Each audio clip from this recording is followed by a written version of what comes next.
Some cities impress you, some cities overwhelm you, and every now and again, you find a place that feels like home. For many people, Lynchburg is that place, even if you don't live here yet. I've seen it happen dozens of times. Someone visits for a weekend, maybe for their kid's college graduation at Liberty, and they walk through downtown, they have lunch at a local spot, and by the time they're heading back, they're already Googling neighborhoods.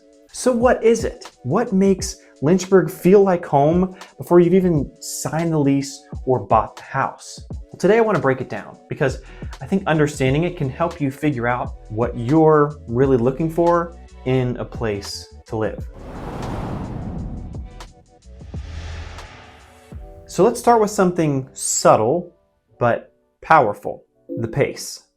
Lynchburg moves at human speed. I know that sounds vague, but just stay with me. In most cities, it feels like you're on a treadmill that someone else is in control of. You're constantly rushing, reacting, trying to keep up with a rhythm that was never really designed for actual human beings. But here, it's different. Your commute is probably 15-20 minutes, or maybe 30 to 45 if you're really out in the county. There's no sitting in gridlock, watching your life tick away. There's no white-knuckled high-speed chases on aggressive lane changes. No arriving at work and already feeling exhausted. And that time, the time that you get back, becomes your life again. Maybe you actually get to have breakfast with your kids, or you take the long way home to just go drive by Riverside Park. You actually have energy left at the end of your day. But it's more than logistics. It's actually the energy of the place.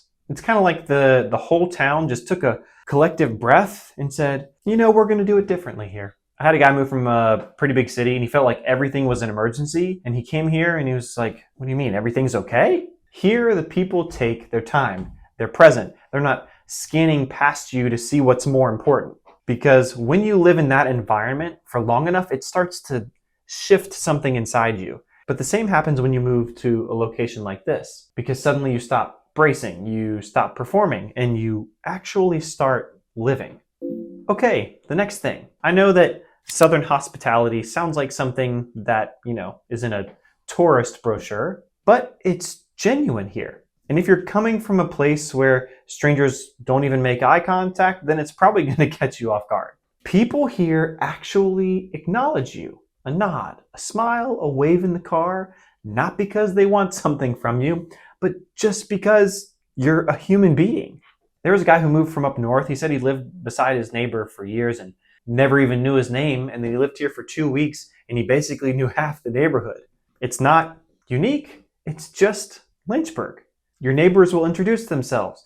They might notice when you're struggling and offer to help. Maybe they'll remember your dog's name before they remember yours. And look, I get it. If you're used to the urban anonymity, then this is probably going to feel like a lot at first. You might be thinking, well, why does this person at the checkout counter want to know about my day?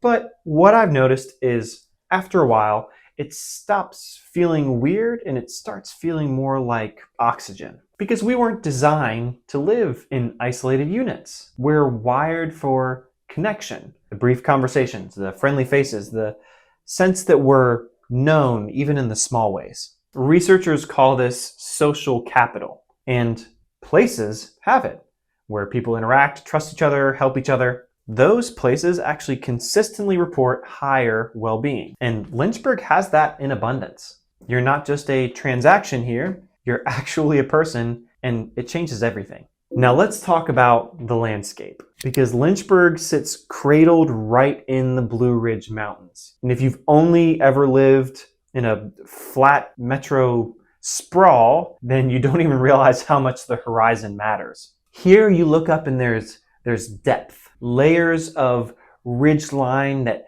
fade into a blue distance. The world doesn't just stop at a building or a highway, it stretches out and it's wild and it's timeless.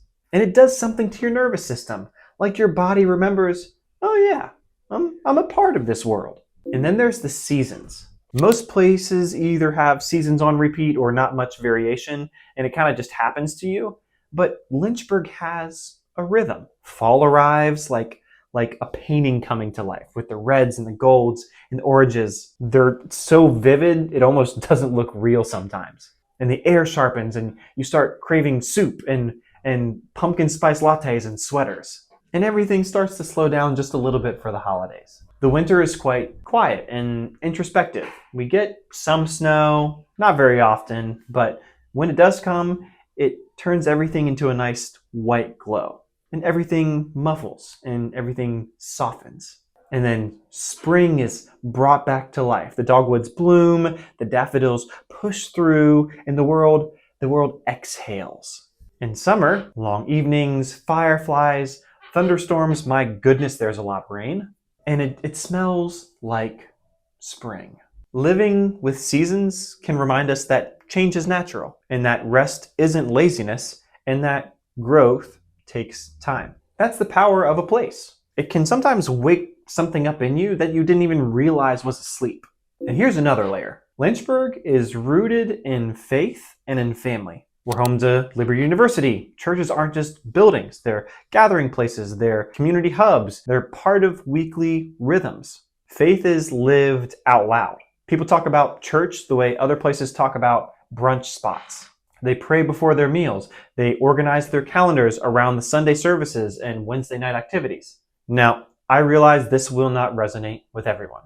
And if faith is not your thing, you might be thinking, well, will I feel out of place? Will this feel like a clash? Honestly, you're going to notice the culture. It's there. But what most people find is that the values that the Christians here possess are universal. They show up for people. They keep their word. They help when someone's hurting, and they prioritize relationships over status, just like Jesus taught us and gave us the example to be. And even though these values are held within the Bible and taught from the Bible, they are felt on the human level. And they create a community where people actually care about one another's well-being. Lynchburg is also unapologetically family-oriented. Parks are full of kids on the swings. Friday night football is a whole town event. Families eat dinner together not because they're supposed to, but because there's actually space in their lives to do it. And if you're in a season of life where you are raising kids like I am, or maybe you're caring for aging parents, or you just want somewhere that values relationships over resumes, this is the place that's going to get that. It's not a city where ambition is the highest good. It's a place where being a good neighbor, a present parent, and a faithful friend are mattering the most. And for a lot of people, reordering that priority feels like coming home. Now let's talk practical for a second. Lynchburg is affordable. And I don't just mean cheaper than San Francisco. I mean, you can actually build your life here without having financial panic. I've worked with people from all over, from DC, from Jersey, from Texas, from Cali, and the cost of living here is genuinely transformative. One couple moved from Jersey, and they actually were able to afford significantly more here because they weren't spending 60% of their income on housing alone. He had the same job, remote work, and he was able to have margin. They were able to have margin while they were here. But it's not just housing, because the groceries don't require a second mortgage, and gas doesn't make you wince every time you pull the trigger to put more gas in your car. The financial breathing room is like removing a weight that you didn't even realize was there. Maybe you're less irritable, less anxious, and you can think about the future instead of just having to constantly survive in the moment. And that shift from constant scarcity to maybe some stability, it changes how home feels. Because home isn't just where you sleep, it's where you feel secure enough to actually live. So why does Lynchburg feel like home, even if you don't live here?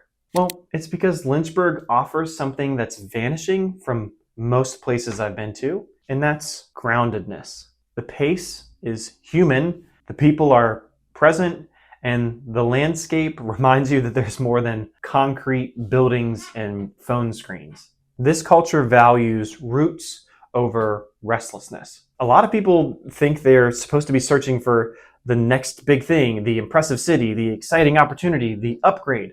But what they actually crave is something simpler. They just want a place they can exhale, where they're not performing all the time, where relationships matter more than productivity, and where there is space to build something real instead of just reacting to constant chaos. That is what Lynchburg is. It's not trendy. It's not going to make somebody jealous on social media. Maybe the mountains will. It's not going to boost your LinkedIn profile, but it might just give you your life back. And for a lot of people, that's exactly what home is supposed to do. So if you've been feeling like you're just going through the motions, if you're tired of rushing, performing, keeping up, maybe what you're looking for is a place to just be still, a place that feels like home before you've even unpacked. That's all I have for today. If you live in Lynchburg now, I'd love to hear what it means to you. Drop a comment. And if you're thinking about moving, tell me what it meant the most to you. And if this is your speed, I think you're gonna love it here. And if so, then I guess I'll see you at the closing table.